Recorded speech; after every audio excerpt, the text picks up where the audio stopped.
नमस्कार साथियों, स्वागत है आप सभी का वाईफाई स्टडी 2.0 पर। मैं हूं अंकित अवस्थी, आप है मेरे साथ में आज के एक ऐसे अंतरराष्ट्रीय विषय पर चर्चा करने के लिए जिसमें भारत समेत कुल 37 राष्ट्र अध्यक्षों को दुनिया की एक प्रतिष्ठित संगठन रिपोर्टर्स विदाउट बॉर्डर के द्वारा दुनिया के फ्रीडम के, प्रेस फ्रीडम के शिकारी यानी प्रेस फ्रीडम प्रेडेटर कहा गया है। तो आज के सेशन में हम चर्चा करने वाले हैं कि वो कौन सी संस्था है, क्या उसके द्वारा कही गई बातें मायने रखती हैं, कौन कौन से दुनिया के वो 37 ऐसे राष्ट्र अध्यक्ष हैं जिनके साथ प्रधानमंत्री मोदी जी का नाम भी आया है और साथ में उन्हें देश में प्रेस की फ्रीडम का प्रेडेटर दैट इज शिकारी, और भी इसके कुछ भयानक हिंदी अर्थ हो सकते हैं, लेकिन ये सबसे सभ्य जो हमें दिखाई दिया, और भी ऑप्शंस में काफी भद्दे भद्दे हिंदी अर्थ भी हैं।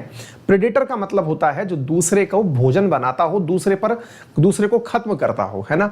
तो ऐसी स्थिति में इस शब्द के क्या मायने हैं, कितने सही क्या गलत, ये आप अपने नजरिए से देखें। हम आपको जिस रिपोर्ट के बारे में बात कर रहे हैं वो है रिपोर्टर्स विदाउट बॉर्डर्स के बारे में। तो रिपोर्टर्स विदाउट बॉर्डर्स जो एक बहुत ही प्रतिष्ठित वो मानी गई है, रिपोर्ट मानी गई है, जो कि अपने द्वारा दुनिया में प्रेस फ्रीडम इंडेक्स के लिए जानी जाती है, जिसमें दुनिया भर की पत्रकारिता की स्वतंत्रता के सूचकांक जारी किए जाते हैं। उसने देश के प्रधानमंत्री समेत किन किन व्यक्तियों को उसमें शामिल किया, इन सारी बातों को आज के सेशन में हम डिस्कस करने वाले हैं। तो आइए देखते हैं। तो साथियों, यहां पर प्रेस फ्रीडम प्रेडेटर कहा गया है, ये तमाम अखबारों में आप देख सकते हैं, चाहे हिंदुस्तान टाइम्स हो, डेक्कन क्रॉनिकल हो, टाइम्स ऑफ इंडिया हो, ये सारी की सारी चीजें आप देख रहे हैं।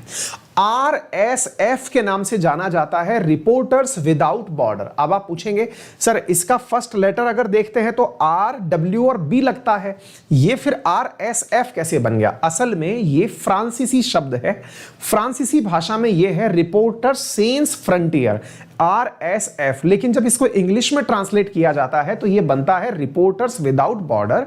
ये एक NGO है जिसका कि मुख्यालय फ्रांस के पेरिस में है, इसकी ब्रांच जर्मनी में है, और यह पूरी दुनिया के अंदर प्रेस की स्वतंत्रता की हिमायत वो करता है, मतलब एक प्रकार से उसको बढ़ावा देने का प्रयास करता है। इसका मानना है कि अपने आप में स्वतंत्रता, अभिव्यक्ति की जो स्वतंत्रता है वो दो प्रकार से नापी जा सकती है, और वो कौन कौन से तरीके हैं? ये मानता है कि reporters without border promote and defends the freedom to be informed and to inform other through, यानी कि आप तक मतलब सूचनाएं पहुंचे और आपके माध्यम से सूचनाएं, यानी आप तक सूचनाएं और आपकी सूचनाएं, ये दोनों अच्छे से मुक्त रूप से पहुंच सकें, हम इस चीज को प्रमोट करते हैं, ऐसा इनका मानना है। साथियों, इन्हीं के द्वारा दुनिया की एक बहुत प्रमुख प्रेस फ्रीडम इंडेक्स रैंकिंग है, जिसे वर्ल्ड प्रेस फ्रीडम इंडेक्स के नाम से जानते हैं, वो निकाली जाती है। इसी वर्ल्ड प्रेस फ्रीडम इंडेक्स में 180 देशों में भारत का स्थान 142वां प्राप्त हुआ था। हम सारी बातें करेंगे। साथियों, इसमें कुल मिलाकर 37 लोगों को प्रेस फ्रीडम का प्रेडेटर माना गया है, यानी कि प्रेस को खत्म करने वाला माना गया है। ये 37 लोग हैं कौन कौन, इन्हें आप फोटो में तो देख ही रहे हैं। इनमें से कुछ चर्चित नाम ऐसे भी हैं जिन्हें आप जानते हैं, क्योंकि उनकी सुर्खियां हमने अपने डिफरेंट सेशंस में बातों में बात की हैं। जैसे आप यहां पर Jair Bolsonaro, Xi Jinping, Putin, इन सबको तो पहचान ही रहे हैं।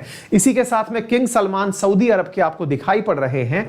इसी के साथ साथ यहां पर आपको ईरान के मेंबर, यहां पर अर्दगन, यहां पर प्रधानमंत्री मोदी, यहां पर श्रीलंका के राष्ट्रपति, ये सब किम जोंग उन कोरिया वाले, और साथ में साथियों यहां पर इमरान खान को भी यहां पर जगह दी गई है, यानी पाकिस्तान के प्रधानमंत्री इमरान खान को भी इसमें स्थान दिया गया है, यह मानते हुए कि यह पत्रकारिता के लिए एक संकट है। अब हम चर्चा करते हैं एक एक के बारे में पर्सनली। अगर आप देखते हैं तो यहां पर इजिप्ट, बेलारूस का तो शायद आपको ज्ञात भी होगा। लुकाशेंको के बारे में तो मैंने यह बताया था कि जिस पत्रकार ने उनके बारे में टेलीग्राम पर गलत लिखा था, उसकी विदेश में उड़ रही फ्लाइट को हाईजैक करके अपने देश में उतार लिया गया, और उसे उतार करके मतलब पत्रकार को उठा करके सेना लेकर चली गई है ना।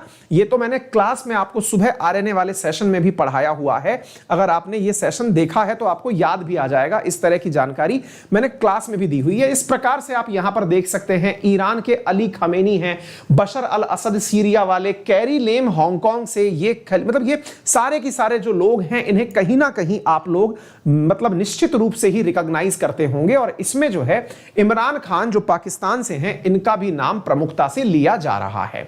चूंकि भारत में मतलब अगर हम नोटिस करें तो एशिया पैसिफिक काफी मायने रखता है, इसी लिस्ट में प्रधानमंत्री का नाम आना भी हमारे लिए काफी ज्यादा मतलब एक सरप्राइजिंग भी हो सकता है और महत्वपूर्ण भी हो सकता है कि देश को किस प्रकार से दुनिया देख रही है। साथियों, इस रिपोर्ट में यह कहा गया है कि एशिया पैसिफिक के अंदर 37 में से 13 देश ऐसे हैं जो एशिया पैसिफिक से बिलोंग करते हैं। आप इसका अंदाजा लगा सकते हैं। साथियों, ये आखिरी बार ये लिस्ट 2016 में निकाली गई थी। 2016 के बाद अब 2021 में ये लिस्ट निकाली गई है। इसमें 17 नए देश जोड़े गए हैं। 17 नए देशों में प्रधानमंत्री नरेंद्र मोदी का नाम भी इसमें ऐड किया गया है एज ए राष्ट्र अध्यक्ष। इसमें से जो बाकी लोग हैं वो पुराने हैं, ये तथ्य भी आप लोग जान सकते हैं। साथियों, यहां पर 37 में से 17 नाम पहली बार जोड़े गए हैं। 20 नाम उसमें पुराने हैं जो वर्ष 2016 में भी थे और वो वर्ष 2021 में भी हैं। साथियों, यहां पर विभिन्न देशों को उनकी प्रेस फ्रीडम के अनुसार उनकी व्याख्या करके बताया गया है कि उनके यहां पर प्रेस फ्रीडम के नाम पर क्या-क्या गुस्ताखियां होती हैं। उदाहरण के रूप में यहां पर साथियों 2016 के अंदर जब प्रेस फ्रीडम मतलब प्रेडेटर्स की रिपोर्ट आई थी, तब वो लास्ट अक्टूबर 2016 में आई थी और प्रेडेटरी बिहेवियर जो कि जर्नलिज्म को या जर्नलिस्ट को मारने में या उनको सही न्यूज प्रकाशित करने से बाध्य करती है, सही न्यूज प्रकाशित ना करने से बाध्य करती है, उस प्रकार के लोगों को यहां पर रखा गया है। साथियों, इस ग्लोबल लीडर की लिस्ट में जिसमें मोदी जी शामिल हुए हैं, इसमें आप जिन्हें जानते हैं या जिनकी चर्चा सामान्य रूप से करते हैं, Imran Khan, Kim Jong Un, Mohammad बिन सलमान, नरेंद्र मोदी, शेख हसीना बांग्लादेश से, कैरी लेम हांगकांग से। ये 2 महिलाएं हैं जो इस लिस्ट में शामिल की गई हैं, शेख हसीना और कैरी लेम। विक्टर ऑर्बन हंगरी से, जो कि पहला यूरोपियन देश जो इसमें शामिल हुआ है वो हंगरी है। यूरोपियन देश जिसके जो प्रधानमंत्री विक्टर ऑर्बन है वो इसमें शामिल किए गए हैं। ब्राजील के जिन बायर जाल्सोनारो, बिन ऑन लॉयंग, म्यांमार में जो इस समय सैनिक शासन चल रहा है उसके लोग, ये सारी की सारी चीजें इनके द्वारा यहां पर शामिल की गई हैं। अब जरा देखते हैं कि प्रत्येक राष्ट्र अध्यक्ष के बारे में क्या कुछ कहा गया है। बात की जाए इमरान खान की तो इनके बारे में पहले तो यह बताया गया है कि पाकिस्तान का मीडिया 180 देश दुनिया के जिनमें से यह रिपोर्ट कलेक्ट की गई है, यहां का मीडिया बहुत ही डरा हुआ मीडिया है, स्वतंत्र मीडिया नहीं है। और स्वतंत्र मीडिया ना होने में इसका जो क्रमांक है वो 180 में 145वां है। यानी कि अगर दुनिया में सबसे स्वतंत्र मीडिया की बात की जाए तो नॉर्वे है जो पहले नंबर पर है। अब आप उससे अंदाजा लगा लीजिए कि 145वें पायदान पर पाकिस्तान है। और यह बताया गया है कि पाकिस्तान में किस प्रकार से मीडिया को कंट्रोल किया जाता है। इसमें बताया गया है कि यहां पर मिलिट्री के माध्यम से तानाशाही चलाई जाती है। मिलिट्री के माध्यम से मतलब यह है कि यदि कोई व्यक्ति मिलिट्री के बारे में कुछ भी गलत बोलता पाया गया, यहां की सेना के बारे में कुछ गलत बोलता पाया गया, तो उन्हें यहां पर जेल तक की सजा दी जा सकती है। और इसके प्रमाण आप लोगों ने विभिन्न न्यूज में देखे भी हैं। जैसे जुलाई 6 की यह न्यूज है, आप देख सकते हैं कि पाकिस्तान के एक जर्नलिस्ट हैं जिनका नाम है नदीम मलिक, उनको समन किया गया था क्योंकि उन्होंने कुछ पॉलिटिकल रिपोर्टिंग कर दी थी। ठीक इसी प्रकार से पाकिस्तान ने एक मतलब जर्नलिस्ट हैं जिनका नाम है हामिद मीर, उनसे अपॉलॉजी मंगवाई थी क्योंकि उन्होंने आर्मी के खिलाफ कुछ गलत बोल दिया था। यानी कि यहां सेना के खिलाफ अगर बोलना है तो सेना की पपेट यानी इमरान खान सरकार नाराज हो जाएगी। तो ऐसी स्थिति में यहां का जर्नलिज्म जो है वो पूरी तरह सेना को या तो समर्थन करता है या उसके खिलाफ बोल नहीं सकता। और यहां इमरान खान केवल एक माउथपीस बनकर सेना के काम करते हैं, ऐसा इन्होंने लिखा है। बात करते हैं नॉर्थ कोरिया की, जो कि बिल्कुल बॉटम पर ही है। 180 में से 179वां स्थान जिसे दिया गया था। साथियों, 179वां स्थान पाने वाला जो नॉर्थ कोरिया है, इस नॉर्थ कोरिया के जो सुप्रीम लीडर हैं किम जोंग उन, इनके बारे में तो यह कहा गया है कि यहां पर तो पूरी तानाशाही है। और तानाशाही में यहां पर अगर कोई भी पत्रकार इनके खिलाफ कोई रिपोर्टिंग तक कर दे या फिर पत्रकार यहां से इनके खिलाफ कुछ बोल दे तो उसे डेथ पेनल्टी दे दी जाती जाती है, यानी पूछना करना कुछ नहीं, सीधा उठाओ और डेथ पेनल्टी दे दो। यह होता है कोरिया के अंदर, नॉर्थ कोरिया के अंदर। क्लियर?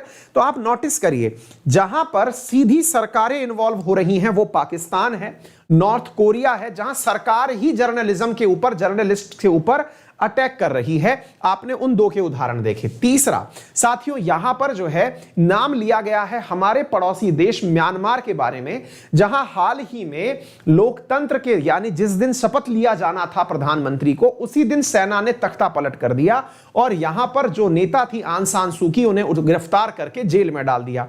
यहां के जो नेता हैं मिन ऑन्ग हेलांग, 140वां स्थान इनके नेतृत्व में म्यांमार को मिला हुआ है और ये जो है ये पत्रकारों को टेररिज्म से डराते हैं, यानी कि टेरर करते हैं, आतंक फैलाते हैं और उसके माध्यम से पत्रकारिता को दबाया जाता है। ठीक है, अब चलते हैं भारत के पास। साथियों, भारत का भी स्थान कुछ अच्छा नहीं है पत्रकारिता की स्वतंत्रता में, लेकिन सबसे महत्वपूर्ण बात यहां पर जो निकल के आती है वो ये है कि भारत का जो तरीका है पत्रकारिता को सप्रेस करने का, वो सबसे अलग है। सबसे अलग यह है कि यहां सरकार कोई एक्शन पत्रकारों के खिलाफ ले या ना ले, लेकिन सरकार इस प्रकार का माहौल बना देती है अपनी बातों से और अपने वादों से कि लोग पत्रकारों में, जो पत्रकार सही मायने में पत्रकारिता करना चाहते हैं, उनके खिलाफ पूरी तरह ट्रोल की सेना बनकर टूट पड़ते हैं। यहां तक कहा गया है कि यहां पर पत्रकारों को जिस प्रकार के शब्द यूज किए जाते हैं, इस रिपोर्ट में जो लाइन यूज की गई हैं वो कुछ इस प्रकार से हैं कि यहां पर सेक्युलर को सिक्युलर्स कहा जाता है, यानी बीमारू कहा जाता है, और प्रोस्टिट्यूट की जगह प्रेसिट्यूट कहा जाता है, यानी कि प्रेसिट्यूट से रिजेंबल करके किया जाता है। यानी इतना ज्यादा यहां पर मीडिया में अगर कोई महिला कुछ गलत या अभद्र बोलती हुई पा जाए तो उसे ट्रोलर्स के द्वारा, या फिर सरकार के खिलाफ अगर कोई बोलता हुआ पाया गया तो उसके खिलाफ बोलने की आजादी ट्रोल्स के द्वारा छीन ली जाती है। उसे पब्लिकली गैंग रेप करने की धमकी दी जाती है पत्रकारों को, जनता के द्वारा नहीं, ट्रोलर्स के द्वारा। अब ये ट्रोलर्स कौन है, इनका कोई सिग्निफिकेंस पता नहीं, कौन कहां से आया ये नहीं पता है। इसके उदाहरण तक इन्होंने कोट किए हैं, जिसमें गौरी लंकेश का नाम प्रमुख है, जिसमें यह तक कहा है कि उन्हें घर से बाहर निकलते ही गोली मार दी गई थी 2016 में। जो एक महिला थी, हिंदुत्ववादी लोगों ने उन पर गोली डाल दी, ऐसा इनका कहना है। इसके अलावा इसमें नाम लिया गया है राणा अयूब और बरखा दत्त का, जिसमें यह कहा गया है कि वुमेन जर्नलिस्ट्स को यहां पर प्रेस्टिट्यूट नाम से भी कहा गया है। यह शब्द यहां पर यूज किया गया है। क्लियर? लोगों के द्वारा इस प्रकार का यहां पर एक्सट्रीम डिविजिबल एंड डेरोगेटरी मतलब यहां स्पीचेस हैं। अभी मैं और आपको बातें बताता हूं। यहां पर जिस प्रकार की बातें कही गई हैं, इसमें मोदी जी का पूरा की पूरा इतिहास को यहां पर कंप्लीट इन 2 पेजेस में रखने का प्रयास किया गया है, जिसमें कहा गया है कि ये नेशनल पॉपुलिज्म को बढ़ावा देते हैं और डिस इंफॉर्मेशन फैलाते हैं। नेशनल पॉपुलिज्म का मतलब है इस प्रकार की बयानबाजी करना जो राष्ट्रवादी बातों को बढ़ावा दे, जिससे यह लगे कि हां राष्ट्र के पक्ष में बातें हो रही हैं, और उससे लोगों का माहौल बनता है, और माहौल बना करके डिस इंफॉर्मेशन यानी गलत सूचना का सहायता लिया जाता है। इन्होंने, अब यदि आप इस पूरे की पूरे व्याख्यान को पढ़ें तो मैं आपको यहां पर दिखाना चाहूंगा, इन्होंने बकायदा यह कहा है कि जब ये गुजरात के मुख्यमंत्री थे तब इन्होंने मुख्यमंत्री रहते हुए गलत बयानबाजी का पहले बहुत अच्छे से प्रयोग किया। जब ये प्रयोग कर लिया तब ये 2014 में उस प्रयोग को लेकर के दिल्ली पहुंचे, और दिल्ली पहुंच करके इन्होंने सबसे पहले मेन स्ट्रीम मीडिया को अपने कब्जे में लिया। चूंकि ये अपने साथ में, अब इस पॉइंट को भी आप थोड़ा सा मेंशन कर लें, शायद आप देख पाए, यहां पर एक पॉइंट इन्होंने बकायदा मेंशन किया है, उम्मीद है आप देख पा रहे हो, billionaire businessman who own vast media houses. यहां पर आप देख सकते हैं billionaire businessman who own vast media empire. जैसे मैं आपको बता दूं, जैसे कि आप उदाहरण के रूप में ऐसे समझ सकते हैं, जैसे सुभाष चंद्रा जी जो हैं वो जी न्यूज के मालिक हैं, है ना, तो ये काफी ज्यादा पैसे वाले लोगों में कंसीडर किए जाते हैं। रिलायंस का खुद का न्यूज 18 नेटवर्क चलता है, यानी बड़े बड़े लोग जिनके अपने अपने न्यूज चैनल्स हैं, जो बिलियनियर्स हैं, इनके अपने न्यूज मीडिया हाउसेज हैं। तो इनका कहना है कि इन्होंने बड़े मीडिया हाउसेस को कंट्रोल करने के लिए बिग बिलियनियर्स को अपने साथ में लिया और उन्हें इस प्रकार की न्यूज को पब्लिश करने के लिए कहा गया। और यहां पर बिजनेसमैन को इस प्रकार से अपने साथ जोड़ा गया कि यदि वो कुछ भी खिलाफ सरकार के बोलेंगे तो उन्हें कहीं ना कहीं अपने व्यापार में नुकसान उठाना पड़ेगा।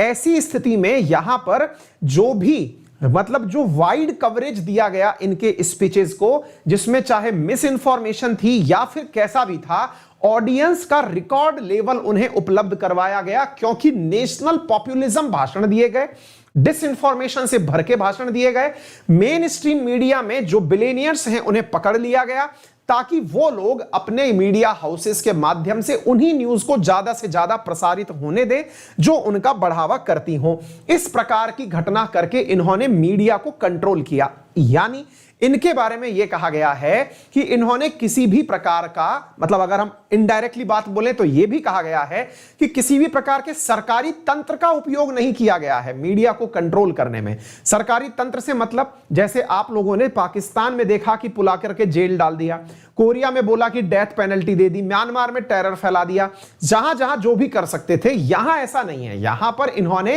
एक अलग ही जनता में माहौल बना करके इसको कंट्रोल किया है। और कंट्रोल करने में लोगों के द्वारा जिस तरह की चीजें की गई हैं उसका जो पूरा प्रभाव है वो जर्नलिज्म को भुगतना पड़ता है। अगर कोई जर्नलिस्ट सरकार के खिलाफ बोलता है तो उसके पीछे योद्धा पड़ जाते हैं। योद्धा का मतलब यहां पर वॉरियर्स, एक ट्रोलर्स को कहा गया है, जो लोग इसके पीछे पड़ जाते हैं। ये लाइंस जितनी भी मैंने यहां पर ली हैं ये मेरी तरफ से नहीं है, पहले ही क्लियर कर दूं। ये रिपोर्टर्स विदाउट बॉर्डर्स की वेबसाइट पर लिखी हुई लाइनें हैं। आप चाहेंगे तो मैं इसका लिंक भी आप लोगों के साथ में अपने टेलीग्राम पर शेयर कर दूंगा, आप वहां से इसे देख सकते हैं। और अगर आप अभी भी चाहते हैं तो मैं एक्चुअली क्या है कि कई बार हो सकता है इस तरह की कोई भी हरकत आप मेरे साथ में करें, इससे पहले ही मैं अपनी तरफ से आप लोगों को ये सारी चीजें पहले ही कमेंट बॉक्स में लिख करके शेयर कर देता हूं, आप इसे देख सकते हैं। ठीक है ना, ये सारी की सारी चीजें मैं यहां पर आपके साथ पहले ही शेयर कर देता हूं, आप इसे देख लें। 1 मिनट, ये लीजिए, मैंने आपके साथ में कमेंट में भी इसे पिन कर दिया है जो कि यहां से निकल करके आती है, और टेक्निकल टीम इस वाले मैसेज को भी पिन कर दें। ठीक है, तो ये सारी जानकारी मैंने इस वेबसाइट से ली है जो रिपोर्टर्स विदाउट बॉर्डर की है, और ये बहुत प्रतिष्ठित मैगजीन है, मतलब इसका मायना बहुत स्थापित किया जाता है। और चूंकि मतलब जिस देश ने निकाली है वो कोई हमारा दुश्मन देश नहीं है, फ्रांस के साथ हमारे बहुत अच्छे संबंध हैं, उसके यहां पर एक एनजीओ है उसने निकाला है। ठीक है ना। अच्छा, अब सवाल बनता है कि इस प्रकार की जो चीजें हुई इस पे सरकार का क्या कहना है। तो सरकार के जो मंत्री, मतलब बोलने के लिए जो पत्रकार वो थे, स्पोक पर्सन थे, उनका कहना है कि ये पूरी तरह से बेसलेस है, यानी कि इसके अंदर कोई भी आधार नहीं है। सरकार ने इसका खंडन कर दिया है, स्पोक पर्सन ने इसका खंडन कर दिया है। और क्या कहा है जरा इधर देख लीजिएगा।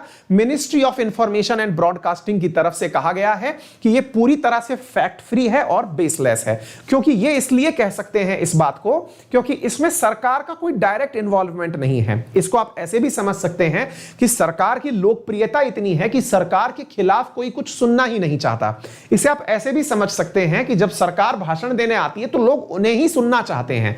ऐसा तो नहीं है कि लोगों को टीवी खोल करके देखने के लिए बिठा दिया जाता हो कि आपको देखना कंपलसरी है। अब ये अच्छा कह रहे हैं तो आप सुन रहे हैं। तो इनका कहना है कि ये फैक्ट फ्री और बेसलेस है। ठीक है ना। तो ये सारी की सारी बातें आपको समझ में आनी चाहिए।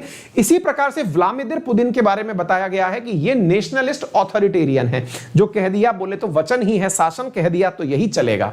इसी प्रकार से गोटाबाया राजपक्षे जो हैं, आप इनके बारे में देख सकते हैं। इनके बारे में कहा गया है कि ये डेथ स्क्वाड चलाते हैं अपना, यानी कि इनके कारण लोग जो है वो डरते हैं। ठीक है ना। ये आप इस प्रकार से इन्हें जान सकते हैं। मोहम्मद बिन सलमान के बारे में कहते हैं कि इनके बारे में तो पूछिए ही मत, ये तो पूरी बारबरिटी का जो है वो लिमिटलेस बारबरिटी, मतलब ये पत्रकारों को मारने के लिए किसी भी हद तक जा सकते हैं। जिसका जीवंत उदाहरण है जमाल खशोगी, जिसकी हत्या करवाने के लिए उन्होंने कॉन्स्पिरेसी रच डाली। तो इनका तो लिमिट ही क्रॉस होता है। ये 180 में 170वें स्थान पर रैंकिंग पाते हैं। तो क्राउन प्रिंस मतलब ये भी सारे के सारे इसके अंदर रहे। शी जिनपिंग को 180 में से 177वां स्थान प्राप्त हुआ है, बिल्कुल बॉटम में ही है। और इनके बारे में यही कहा गया है कि यहां पर भी न्यूज बाहर निकल के ही नहीं आती है, तो पत्रकारिता पर रिपोर्टिंग कैसे की जाए, यानी कि यहां तो स्टेट पूरी तरह से कंट्रोल करता है। सवाल बनता है कि क्या इसमें महिलाएं भी हैं? बिल्कुल, 2 महिलाएं महिलाओं को इसमें शामिल किया गया है, जिनमें से एक जो है वो हांगकांग की इस समय की जो प्रशासिका हैं, उनका नाम है कैरी लेम। उन्हें रखा गया है जिन्होंने हांगकांग को पत्रकारिता के मामले में पूरी तरह से चाइना का पपेट बना दिया है। और दूसरी जो महिला इसमें रखी गई हैं वो हमारे पड़ोसी मुल्क बांग्लादेश की जो राष्ट्राध्यक्ष हैं शेख हसीना, उन्हें इसके अंदर रखा गया है। तो उम्मीद है आप सभी साथियों को यह बात समझ में आ गई होगी। एक महत्वपूर्ण प्रश्न यहां बन सकता है कि पहली बार कोई यूरोपियन देश इसमें आया है और उसका नाम है साथियों हंगरी, और उसके प्रधान प्राइम मिनिस्टर हैं जिनका नाम है विक्टर ऑर्बान। विक्टर ऑर्बान पहले ऐसे यूरोपियन कंट्री के देश वो बने हैं जो पहली बार इस लिस्ट में आए हैं, प्रेडेटर लिस्ट में आए हैं। आपको मैं बता दूं कि जो टॉप 10 के लिस्ट है इसमें टॉप किया है नॉर्वे ने, फिनलैंड ने और स्वीडन ने। यहां पर पत्रकारिता बहुत फ्री तरीके से की जाती है। और उसके बाद सबसे निचले नंबर पर 180वें नंबर पर इरिट्रिया आया है, जिसे आप हॉर्न ऑफ अफ्रीका में देखते हैं। साथियों यहां पर अगर हम बात करें भारत की रैंकिंग की कि भारत प्रेस फ्रीडम इंडेक्स में कहां कहां तक रहा है, तो मैं आपको बता दूं साथियों 2019 में हम 140वें पायदान पर थे, 2020 में हम 142वें पायदान पर हैं, लगातार गिरते जा रहे हैं। 133, 136, 138, 140, 142 पर अब हम पहुंच चुके हैं। दुनिया का अगर हम नजारा देखें तो इंडिया के अंदर अगर हम देखें तो यह रैंकिंग दुनिया की इस प्रकार से प्रभावित हो रही है। यह मैंने आपको यहां बताने का प्रयास किया है। उम्मीद है आपको यह पूरी तरह से एनालिसिस विद इंफॉर्मेशन समझ में आ गया होगा। इसी प्रकार के वीडियोस के लिए आप हमें इस चैनल को लाइक, शेयर, सब्सक्राइब कर सकते हैं। चैनल पर नए हैं तो जरूर सब्सक्राइब करें, वीडियो को ज्यादा से ज्यादा अपने दोस्तों से शेयर करें। यदि आप चाहते हैं इसी प्रकार की वीडियो के लिंक और प्राप्त करना तो मुझे मेरे टेलीग्राम चैनल अंकित अवस्थी सर पर भी फॉलो कर सकते हैं। यहां पर आपको इस क्लास की सारी नोटिफिकेशंस मिल जाएंगी। सोमवार से शनिवार सुबह 7 बजे आपको रियल न्यूज एंड एनालिसिस दुनियादारी की तमाम खबरों के साथ मिलता है वाईफाई स्टडी 2.0 पर, आप लोग उसे देख सकते हैं। आज हमारे द्वारा अनअकैडमी के द्वारा वीकली एक प्रॉमिस सेशन चलाया जाता है। हर बुधवार को हमारा एक टारगेट होता है। टारगेट से मतलब है कि हम 7 दिन का एक लक्ष्य लेके चलते हैं कि ये स्कीम रहने वाली है इस 7 दिन की। तो इस बार के जो ऑफर्स में चल रहा है, बुधवार का जो विशेष ऑफर आज के दिन समाप्त होगा वो है अनअकैडमी प्रॉमिस, जिसमें एसएससी वाले सब्सक्रिप्शन को अगर आप लेते हैं, सीईटी वाले सब्सक्रिप्शन को आप लेते हैं, सब में एक्सटेंडेड वैलिडिटी मिल रही है। सबसे मजेदार जो सब्सक्रिप्शन दिया जा रहा है वो यूपीएससी में दिया जा रहा है। यदि आप यूपीएससी में आइकॉनिक सब्सक्रिप्शन 2 साल का लेते हैं, सिलेक्शन नहीं होता तो एक एडिशनल साल का आपको सब्सक्रिप्शन मिलता है। सवाल यह है आइकॉनिक में ऐसा होता क्या है? एक ऐसा मेंटर आपको मिलता है पूरे टाइम आपके साथ तैयारी करवाने के लिए, जो आपको पूरी तरह टेलीफोनिकली गाइड करता है, आपके मैसेजेस मेल के माध्यम से आपको जानकारी देता है। वो आपको आइकॉनिक प्लान में मिलता है। इतना ही नहीं, 2 साल के साथ एक एडिशनल साल की वैलिडिटी आपको मिलती है। एसएससी बैंकिंग इनके सब्सक्रिप्शन आपको साथ में मिलते हैं। ऑप्शनल में आप जो पढ़ना चाहें उसके टॉप एडुकेटर्स के द्वारा पढ़ाने की अपॉर्चुनिटी मिलती है। इसके अलावा आप किसी भी क्लास को कितनी भी बार देख सकते हैं। सारे नोट्स आप लोगों के घर पर पीडीएफ के रूप में, हार्ड कॉपी के रूप में पहुंच जाएंगे। 80 किताबें आपको, 80 टेस्ट 1 साल में आपसे लिए जाएंगे। इतना सब कुछ आपको अनअकैडमी उपलब्ध कराता है with 25% discount worth rupees of 1,17,000। यदि आप अंकित 10 रेफरल कोड यूज करते हैं तो 10% डिस्काउंट आपको इसमें एडिशनल मिल जाता है। तो use my referral code Ankit 10 to avail this. और अगर किसी भी प्रकार की कोई दिक्कत आपको आती है तो हमारे टेलीग्राम चैनल अंकित अवस्थी सर के डिस्क्रिप्शन में सारी डिटेल दी हुई है, आप वहां से हमसे संपर्क भी कर सकते हैं। एसएससी में भी सब्सक्रिप्शन लेना चाहें तो आप इसे यूज कर सकते हैं।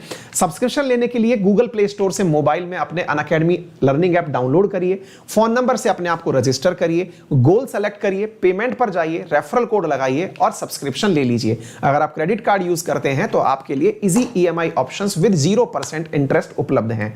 मेरा रेफरल कोड अंकित 10 लगाना ना भूलें। धन्यवाद, आपका समय शुभ रहे।